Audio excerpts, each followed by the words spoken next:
Voltamos com o Jogo do Poder, recebendo o secretário municipal de Urbanismo, Infraestrutura e Habitação, Índio da Costa.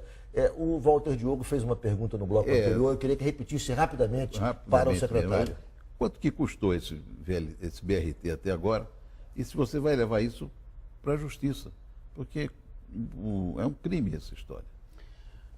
A gente está informando os órgãos todos de controle, né? Procuradoria, Controladoria, e aí tem um encaminhamento natural da Procuradoria para quem de direito, né? Eu não sou policial, quer dizer, o que me cabe é fazer mais com menos recursos, né? Oferecer mais serviços e obras e tal com menos recursos. Índio, nesse universo de obras paralisadas, que vocês chegam a quase 100 obras, quais são as, quer dizer, de maior expressão e que você pode citar aqui para a gente? E quais são as soluções também encontradas para que elas voltem à execução e possam ser concluídas a curto prazo? Olha, a curto prazo é impossível de você concluir. A médio concluir. prazo, digamos assim. E a médio prazo é possível se você tiver uma reversão do quadro Quais, nacional. por exemplo, as obras que estão paralisadas que te preocupam? O que me preocupa são as escolas do amanhã, porque, embora eu acho que você devia ter feito manutenção nas escolas de hoje. Quantas escolas do amanhã estão paralisadas? A gente tem 40 escolas aí e você tem 3 ou 4 que foram inauguradas, que estão funcionando. E 40 Portanto, em construção? 30 e tantas em construção, das quais a gente não vai realizar todas, porque aquelas que ainda estavam no iniciozinho da obra, você vai segurar. Sim. Né? E as que estão sendo concluídas ou que estão no meio do caminho, a gente vai concluir, porque senão é um desperdício de recurso que não pode fazer, entendeu? Tem aí algumas unidades de hospital também, quer dizer, basicamente clínica da família, para inaugurar, ainda tem algum investimento para você concluir, também é uma coisa importante, que assim, educação e saúde são duas coisas fundamentais, né?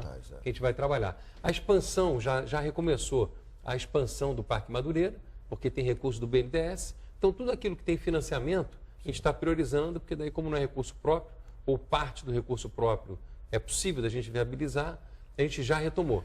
Quer dizer, nesse quadro que você encontrou, que é um quadro preocupante, com obras paralisadas por conta da falta de empenho, por conta do não pagamento e tal, quer dizer, é um quadro que te deixa preocupado e você vai tentar resolvê-lo a médio prazo. Mas o que você projeta na tua pasta para o futuro? O que você projeta de realizações? Porque a sua pasta tem coisas importantes. A habitação é um tema importante. Há um déficit habitacional no Rio de Janeiro. Você tem um programa Minha Casa Minha Vida que tem problemas também, tem ocupações. Aqui no Rio é uma situação delicada por conta da questão da segurança. As milícias ocupam, ou seja, além da realização de novos projetos, você tem o gerenciamento dos projetos já existentes que trazem muita dor de cabeça. Como é que você está analisando e fazendo a gestão dessa área, que é uma área social importante, que é a área habitacional?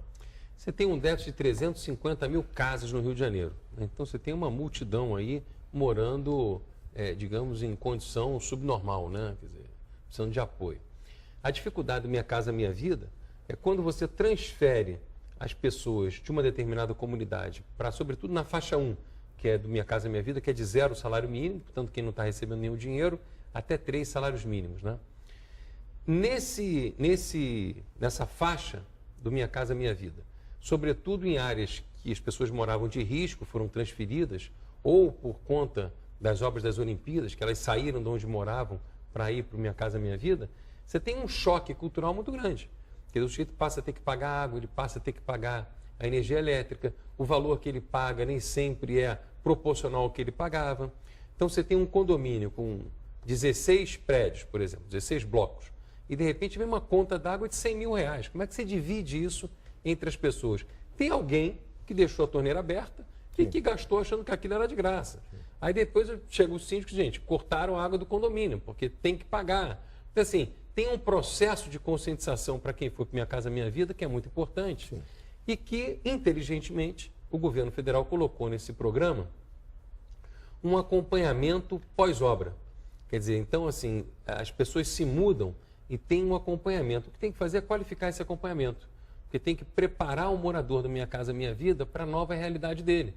Há uma reclamação. Essa semana eu reuni com moradores do Minha Casa Minha Vida e a grande reclamação era a seguinte, eu não estou conseguindo fazer, eu preciso que a prefeitura vá fazer manutenção lá no meu condomínio, lá no Minha Casa Minha Vida. Não pode, porque agora é área privada. Entendeu? Então, mas eu não tenho condição. Então, assim, tem todo um processo de cuidar e de trabalhar a cultura e qualificação dessas pessoas, que é com base em educação mesmo, né? Que a prefeitura tem que fazer um esforço dobrado Porque não basta dar casa. Você tem que dar casa, qualificar as pessoas para essa nova moradia e, sobretudo, preparar elas para o mercado de trabalho.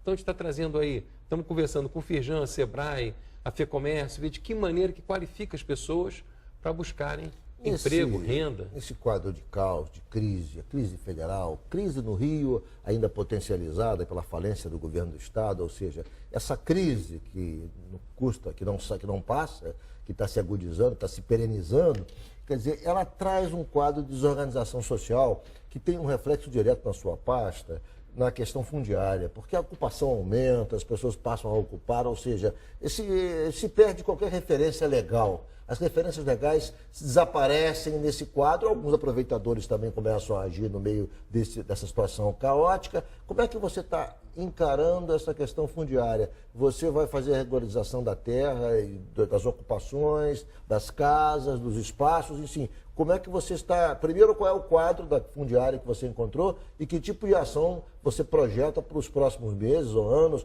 para tentar, não digo resolver, porque seria muito pretensioso, mas contribuir para que haja uma situação melhor do que a situação atual? Olha, essa pergunta é muito importante. Você sabe que mais de 70% das pessoas, enfim, das moradias do Rio de Janeiro são irregulares. Pois é. 70%. E mais de 50% não tem a propriedade. Sim. Então o sujeito tem a casa dele em cima de um terreno que não é dele. Aí você imagina, numa comunidade onde ele vende o terreno sem ter o RGI, né, sem ter o Registro Geral de Imóveis, ele vende a sua casa para alguém, aí vem o chefe do tráfico, da milícia e diz, olha, sai, tira. A casa não era de quem te vendeu, não, sai você que vai entrar o outro.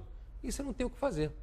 Primeira coisa que a gente vai fazer, e a gente já começou, só até agora, a gente está agora em março, a gente já fez aí, a gente já deu título de propriedade para mais de 1.000 casas no Rio de Janeiro. A gente está no comecinho do governo, né? E a gente vai continuar avançando. Agora com a medida provisória 759, que aí fala do direito de laje e tal, ela é muito mais ampla do que isso. Eu criei, dentro da secretaria, uma área de operações da Secretaria de Urbanismo, acho que o segredo aí, aqui, ó, urbanismo, habitação e obras, que é chamado de infraestrutura, é uma secretaria, quase secretaria das cidades, né? Aquele negócio do Ministério. Sim. Você tem uma vinculação forte ali. Sim. Que é do seu partido, né? Foi. Agora está com o Bruno Araújo. Era do Kassab, mas que é muito exatamente. amigo também. É verdade. De qualquer maneira, o que acontece é o seguinte, ali você tem uma obrigação, e a gente está conseguindo fazer, por isso é uma secretaria só, né? Em vez de serem várias secretarias unidas, a gente está trabalhando para integrar.